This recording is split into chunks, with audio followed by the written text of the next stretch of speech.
성경에 기도에 대한 말씀이 가장 많이 나옵니다. 무려 355 구절이 됩니다. 기도가 얼마나 중요한지 예수님이 설교하는 방법은 가르쳐 주질 않았어요. 그런데 기도하는 방법은 가르쳐 주셨습니다. 성경에서 승리한 사람들의 공통점이 뭔 줄 압니까? 한결같이 기도의 사람들이라는 것을 알 수 있습니다. 여러분 잘 아는 야곱이 그렇고 모세, 다윗, 한나, 그리고 엘리야, 모든 사람의 승리는 기도였습니다. 야복강에서 환도뼈가 부러지도록 기도하던 야곱은 하나님의 얼굴을 만나는 분이엘의 새아침을 맞이했습니다. 여러분, 홍해 앞에 모세는 기도의 손을 들었고 백성들은 밤새도록 부르짖던 그 밤에 어디에선가 동풍이 불어오더니 홍해를 갈라서 육지처럼 건너게 했습니다. 또 여러분, 엘리야도 갈멜산에서 거짓 선지자 850명과 누가 믿는 신이 참신인가를 대결할 때에 목숨을 건 이 엘리야의 기도에 하늘이 열리고 불이 내려서 하나님의 응답을 체험케 했습니다. 로이드 존스는 기도는 방법을 찾는 것이 아니고 하나님을 찾는 것이다 라고 했습니다. 그렇습니다. 지금 우리에게 가장 중요한 게 뭐라고 생각됩니까? 저는 기도라고 생각합니다. 개인이나 가정이나 이것은 우리 교회나 또 국가나 모두가 기도가 필요합니다.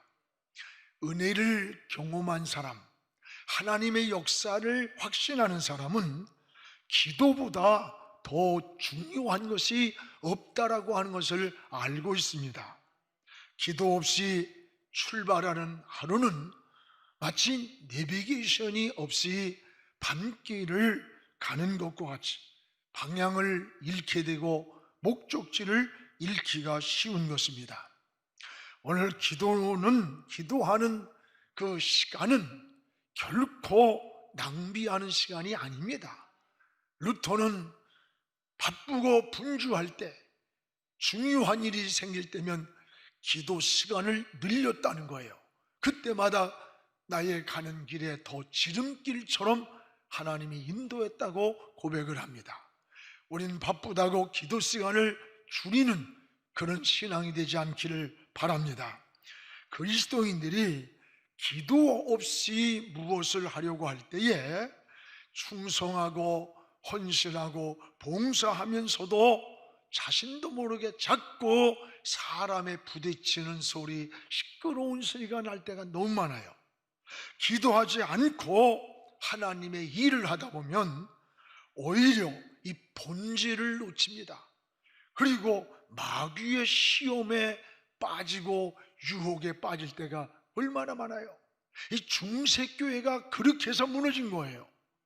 중세교회, 중세시대 신학자들이 바늘 끝에 천사가 몇이나 앉을까?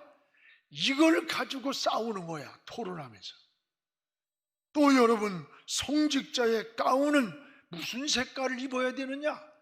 이걸 가지고 토론을 끝까지 하며 싸우다 보니까 신앙의 본질을 놓치고 어떻게 됐어요? 그런 동안의 신앙은 타락하고 중세교회는 무너져 갔던 겁니다. 우리가 진리를 지키기 위해서는 목숨을 걸고 싸워야 됩니다. 그러나 진리가 아니면 여러분, 우리는 마귀에게 속는다는 것을 깨닫기를 바랍니다. 이 땅에는 모든 종교가 기독교에만 기도가 있는 게 아니에요. 이 땅의 모든 종교는 자기 나름대로의 여러분 믿는 신에게 드리는 기도가 있어요. 오히려 이 무속인들이 기도를 얼마나 많이 하는 줄 압니까? 여러분, 성경에서 아세라 신이나 또는 바알 신을 섬기던 그 거짓 선지자들 보세요. 자기 몸을 막 상하게 칼로 다 긁어가면서까지 기도하는 걸 볼 수 있어요. 이방 종교에도 기도한다는 거예요. 이방 종교에도 나름대로 기도가 있습니다. 그러나 기도에 응답이 없습니다. 기도의 가장 중요한 것은 뭘까? 기도의 대상이에요. 우리는 기도의 대상을 분명히 알고 기도해야 됩니다. 여러분, 기도의 응답은 살아계신 하나님만이 주십니다. 하나님 외에 어떤 신도 응답할 수가 없어요. 그러므로 우리가 기도할 때에 중요한 게 뭘까? 하나님에 대한 확실한 믿음, 확실한 신뢰를 가지고 기도해야 되는 거예요. 우리의 기도는 외롭고 힘들어서 혼자 하는 그런 독백이 아닙니다. 하나님께 기도하는 거예요. 하나님은 어떤 방법으로든지 여러분의 기도를 반드시 응답한다는 것을 깨닫기를 축복합니다. 기도는 만사를 변화시키고 우리의 환경을 변화시키고 사람을 변화시킵니다. 여러분, 기도 속에 길이 있습니다. 기도 속에 보호가 있습니다. 기도 속에 기적이 있습니다. 기도에는 반드시 응답이 있기 때문입니다. 그래서 10년에 염려하는 것보다 10분의 기도가 낫다라고 하는 말이 있어요. 그렇습니다. 여러분, 다윗은 시편 145편 18절에 하나님께 진실하게 간구하는 모든 자에게 하나님이 가까이 하신다는 거예요. 여러분이 기도하고 있는 그 시간에 하나님은 여러분 곁으로 더 가까이 다가오고 있다는 것을 깨닫기를 축복합니다. 시편 118편 5절에도 내가 고통 중에 여호와께 부르짖었더니 여호와께서 응답을 하시고 나를 과넓은 곳에 장애물 많은 세상에서 하나님이 걷어주시고 넓은 곳에 나를 세웠다고 간증을 합니다. 뿐만 아니라 여러분 잘 아는 예레미야 보세요. 어느 날 시위대에 갇혔습니다. 그 고생을 합니다. 왜 갇혔는지 이유를 몰라요. 잘못이 아니에요. 답답하고 있을 때 하나님의 음성이 들려옵니다. 예레미야야, 너는 내게 부르짖어라. 내가 내게 응답을 한다. 그리고 내가 알지 못하는 하나님의 크신 은밀한 일을 내게 보이리라고 했습니다. 그렇습니다. 인생을 살아가면서 여러 가지 문제를 만날 때가 있습니다. 저도 마찬가지, 여러분도 마찬가지.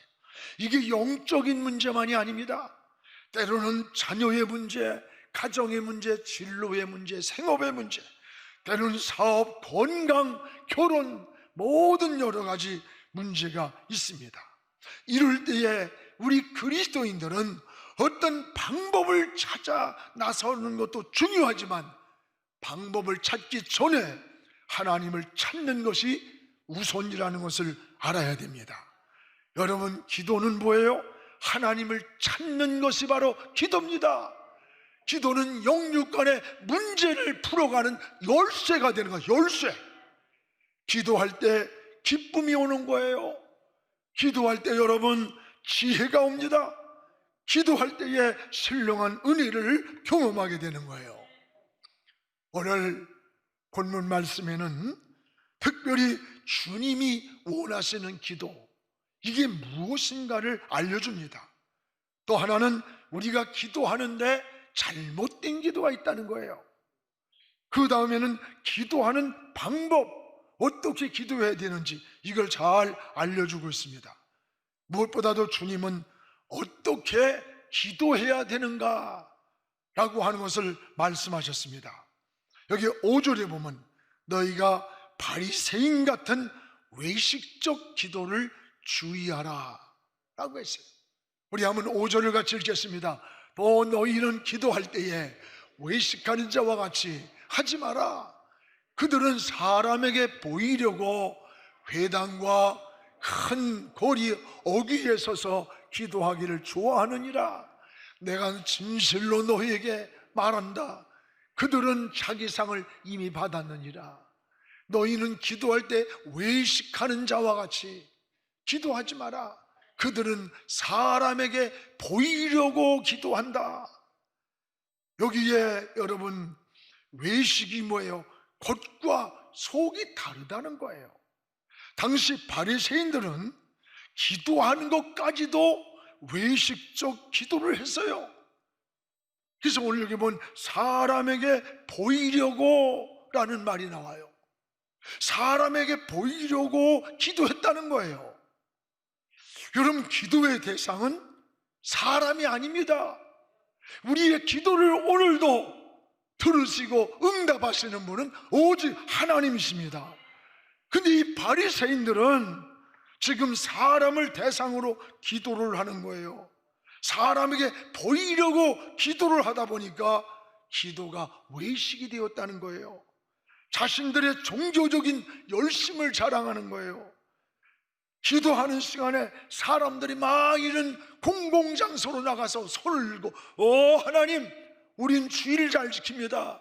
우린 11조 잘합니다. 충성합니다. 저 세리들 같이 죄지며 살지 않습니다. 자기들의 의를 자랑하면서 큰 소리로 기도했어요. 그런데 주님은 이 기도를 듣지를 않았습니다.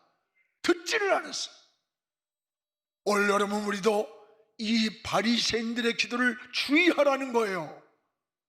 외식을 조심하라는 거예요. 그래서 6절에 보면 주님이 원하는 기도가 뭐냐? 진실하고 믿음의 기도를 주님은 원하신다는 겁니다. 오늘 6절을 우리 같이 한번 읽겠습니다. 너는 기도할 때에 내 골방에 들어가 문을 닫고 은밀한 중에 계신 내 아버지께 기도하라. 은밀한 중에 보시는 내 아버지께서 갚아준다. 내 골방에 들어가 문을 닫고 은밀한 중에 보시는 하나님께 기도하라. 이 말씀은 꼭 우리가 골방에 들어가서 기도해야 된다, 그런 뜻이 아니에요. 기도를 소리내지 않고 기도해야 된다, 그런 뜻 아니에요. 기도는 막 그냥 크게 부르짖어도 되고 속으로 기도해도 돼요. 그건 중요한 게 아니에요. 우리는 하나님께 진실한 마음, 믿음 있는 마음을 가지고 기도해야 된다는 거예요. 기도를 응답하시는 분은 사람이 아니에요. 하나님이 하시는 거예요. 저는 계시록 8장 3절을 굉장히 좋아해요. 천사가 내려와서 제단 곁에 서서 금향로에다가 여러분이 드리는 기도를 다 담아서 하나님의 금제단에 올리고 있다는 거예요. 지금도 여러분의 눈에는 보이지 않지만 여러분이 기도하고 있을 때, 예배드리고 있는 이 시간에도 하나님은 천군 천사를 곁에 내려보내서 여러분의 아멘을 받으시고 찬양을 받으시고 기도를 변질될까 봐 금향로에 담아서 하나님의 보좌로 올리고 있다는 거예요. 할렐루야. 그러므로 사람이 들으라고 외식적인 기도를 드린다면 우리는 스스로 속이는 기도예요. 따라합시다. 진실한 기도는 하나님이 들으시고 거짓된 기도는 마귀가 듣는다. 오늘 여러분, 진실한 기도, 믿음의 기도를 드려야 돼요. 주님은 하나님께 드리는 이 진실하고 믿음 있는 기도를 원하셨습니다. 오늘 여러분의 기도가 하나님이 원하시는, 하나님이 들으시는 그런 기도가 되기를 주님의 이름으로 축복합니다. 또 하나, 주님은 중언부언하는 이방인의 기도를 본받지 말라는 거예요. 중언부언하는, 여기 7절에 이방인의 기도는 그럼 어떤 기도인가? 우리 7절 같이 한번 읽어보겠습니다. 또 기도할 때에 이방인과 같이 중언부언하지 말라. 그들은 말을 많이 하여야 들으실 줄을 아느니라. 이방인의 기도가 어떤 거예요? 두 가지 특성이 있어요. 하나는 말을 많이 해야 자기들이 섬기는 신이 듣는다고 생각을 하기 때문에 같은 말을 자꾸 반복하면서 주문을 이루는 거예요. 성경의 열왕기상 18장에도 바알의 이름을 오랜 시간 아침부터 저녁까지 부르면서 자기 몸에 상처를 내면서 막 광기어리게 광적으로 막 기도하는 걸 볼 수 있어요. 이방인들은 자기들의 의지로 기도가 응답된다고 생각하기 때문에 그래요. 그러나 기도는 희생과 고행한다고 응답이 되는 게 아니에요. 이런 기도는 이방인들이 자신의 신을 구하는 기도라는 거예요. 이걸 본받지 말라는 거예요. 이방인처럼 중언부언하지 마라. 여러분, 중언부언이란 말이 뭔지 알아요? 의미 없는 빈말을 반복하는 걸 중언부언이라래요. 또 하나는 횡설수설하는 거, 횡설수설. 세 번째는 목적이 없는 기도를 드리고 있다는 거예요. 왜 그럴까? 기도의 대상을 하나님께 두지 않았기 때문입니다. 여러분, 그럼 우리는 여기 8절에 뭐랬냐? 이런 이방인들의 기도를 본받지 말아라. 본받는 말은 닮아가지 말라는 거예요. 오늘 우리 8절을 같이 읽어보겠습니다. 그러므로 그들을 본받지 말라. 구하기 전에 너희에게 있어야 할 것을 너희 하나님이 아버지가 아시느니라. 이런 외식적이고 중언부언하고 빈말을 많이 하는 기도가 아니라는 거예요.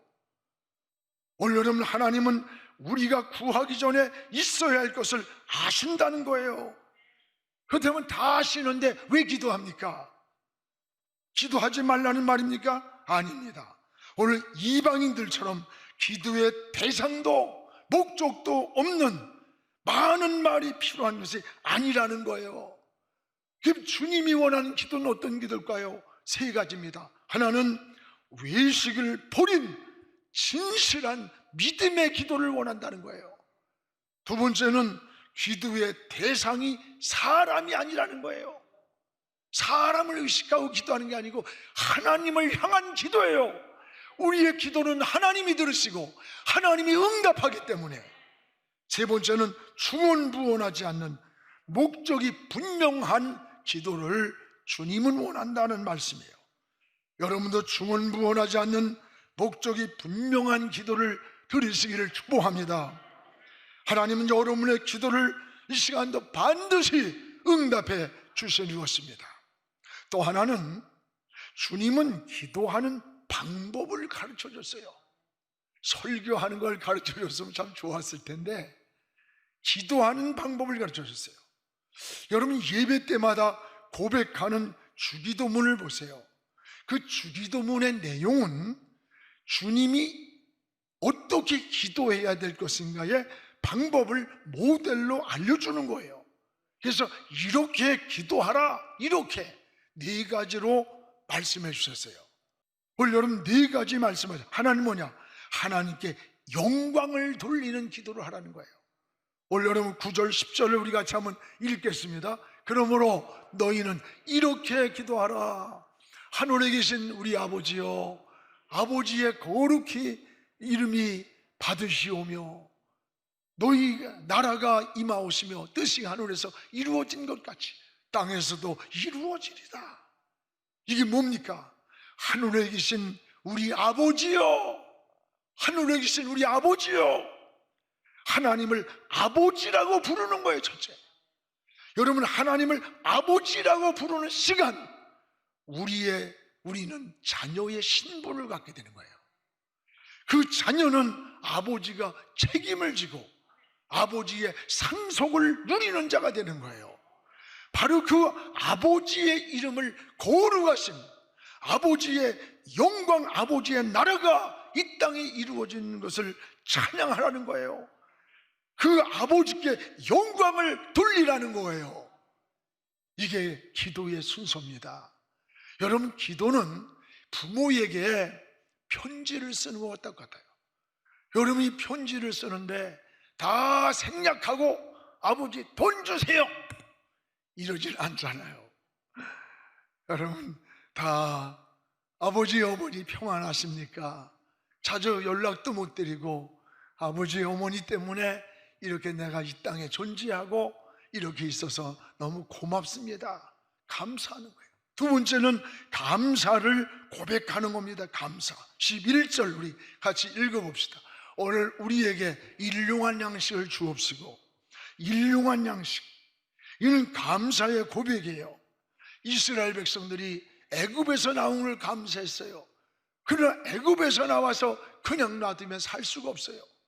하나님은 40년 동안 광야길을 걸어갈 때에 낮에는 구름기둥이, 밤에는 불기둥이 그들을 보호했고, 때를 따라 매일같이 만나와 미추랑이 모여서 광야길을 살려줬어요. 하나님은 이 땅에 우리를 태어나서 버려둔 게 아니에요. 그 부모가 키워주고 양육해주고 교육해서 여기 와 있는 걸 부모에게 감사하는 것처럼, 오늘 우리는 하나님의 은혜를 깨닫고 감사를 해야 되는 거예요. 우린 그 하나님 아버지께 영광을 돌릴 뿐만 아니라 감사를 고백하는 겁니다. 그러므로 기도할 때마다 감사의 고백이 있어야 돼요. 여러분, 은혜의 척도는 뭐냐? 감사가 많아지는 거예요. 감사가 많이 생각나는 거예요. 그 다음에 세 번째는 죄를 고백하는 회개의 기도가 있어야 돼요. 우리 12절, 이게 주기도문 내용입니다. 같이 읽겠습니다. 우리가 우리에게 죄 지은 자를 사하여 준 것 같이 우리 죄를 사하여 주시고, 우리 죄를 용서한 것 같이 하나님이 우리 죄도 용서해 달라는 거예요. 오늘 우리는 하나님과 막힘이 없고 또 사람과도 막힘이 없기를 기도해야 되는 거예요. 회개가 뭡니까? 회개는 죄를 깨닫고 그 죄를 뉘우치고 죄에서 돌이키는 것이 회개예요. 그래서 회개하고 나면 영이 맑아집니다. 그리고 지혜가 임합니다. 평안이 오는 거예요. 하나님과의 교제가 회복되는 거예요. 우리의 기도는 똑같습니다. 그 다음에 네 번째는 13절에 소원을 구하는 기도를 해야 돼요. 소원군. 우리 13절 같이 읽겠습니다. 우리를 시험에 들게 하지 마시옵소서. 다만 악에서 구하옵소서. 나라와 권세와 영광이 아버지의 영원히 있사옵나이다. 시험에 들게 하지 마시고 악에서 건져주세요. 소원을 구하는 거예요. 사람마다 소원이 있습니다. 근심 있는 사람은 평안하기 원하는 소원이 있고, 병든 사람은 건강하기 원하는 소원, 가난한 사람은 부유해지길 원하는 소원이 있습니다. 오늘 자녀의 소원, 진로의 소원, 신앙의 소원 등 누구나 소원을 가지고 살아가요. 소원을 하나님께 구하는 거예요. 하나님이 우리 아버지신데 아버지께 소원을 구하지 않으면 누구에게 구하고 어디에다 구하겠어요? 이것은 기복신앙이 아닙니다. 아버지가 우리를 도와주지 않으면, 아버지가 우리를 지켜주고 아버지가 우리와 함께하지 않으면 우리가 어떻게 살겠어요? 그 아버지께 여러분 구체적이고 진실한 소원들을 구하시기를 바랍니다. 야베스는 기구한 운명으로 태어났어요. 그러나 절망하지 않고 하나님 내게 복의 복을 주십시오, 이 환난에서 나를 벗어나게 해달라고 기도할 때에 하나님은 그 기도를 들으시고 구하는 것을 허락하셨더라, 허락했다고 했어요. 오늘 여러분들의 기도도 하나님이 허락해 주시기를 주의 이름으로 축원합니다. 악한 자라도 좋은 것을 주기 원하는 것이 아버지의 마음이거늘 어찌 하늘에 계신 너희 아버지가 좋은 것을 주지 않겠느냐. 여러분, 우리 13절에 우리의 시험에 들지 마세요, 악에서 건져주세요, 이게 주님께 소원을 구하는 거예요. 특히 우리가 살아가는 세상은 끝없는 마귀의 시험이 있어요. 유혹이 있어요. 이 마귀는 파괴자예요. 유혹자예요. 이간자예요. 마귀의 시험은 하나님과 우리를 멀어지게 하는데 목적이 있는 거예요. 또 여러분, 하나님이 악으로부터 우리를 구원해달라고 우린 기도해야 되는 거예요. 우리 힘으로 악한 영을 이길 수가 없어요. 하나님께 구해야 됩니다. 하나님이 보호해 주셔야 합니다. 하나님이 우리를 지켜주셔야 돼요. 주님이 가르쳐 주신 이 기도문 속에는 어떻게 기도해야 되는지 기도하는 방법을 잘 알려주는 거예요. 그래서 주기도문을 고백할 때마다 아무 생각 없이 고백하지 마세요. 하나님 앞에 개인으로 기도할 때도, 대피 기도할 때도 주기도문을 생각했어요. 하나님, 한 주간을 살아온 것 너무 감사해요. 영광 받아주세요. 주를 찬양합니다. 위험사고 많았던 세상에서 지켜주신 거 너무 감사해요. 그러나 믿음대로 살려고 고백을 했는데 뒤돌아보니까 잘못 산 게 많고 허물이 많고 실수가 많고 하나님 기쁘게 하지 못한 건 너무 많아. 용서해 주세요. 용서를 구하고, 그러나 하나님, 소원이 있습니다. 약하여 넘어진 저에게 힘을 주세요. 길이 막혔습니다. 길을 열어주세요. 우리 가정에 태가 열리기를 원해 태를 열어주세요. 사업의 문이 닫혀사오니 문을 열어주세요. 하나님 영광 위에 살도록 소원을 하나님께 구하라는 거예요. 그렇습니다. 오늘 여러분 이 주님이 가르쳐준 기도문을 통해서 하나님의 놀라운 은혜가 여러분에게 임하기를 축원합니다. 사랑하는 성도 여러분이요, 기도에는 반드시 응답이 있습니다. 우리의 기도를 들으시는 분은 오직 하나님이십니다. 그리스도인은 어떤 문제를 만나든지 먼저 하나님을 찾고 하나님께 기도하시기 바랍니다. 기도할 때 믿음이 성장하고 슬픔이 기쁨으로 위로로 바뀌고, 기도할 때 치유의 역사가 나타나고 믿음의 성장도 오고 기도 길도 열리는 것을 경험합니다. 기도는 만사를 변화시킵니다. 기도 속에 기적이 있습니다. 기도로 인생을 정면 돌파하는 그런 우리 신앙 되기를 주의 이름으로 축원합니다. 기도하겠습니다.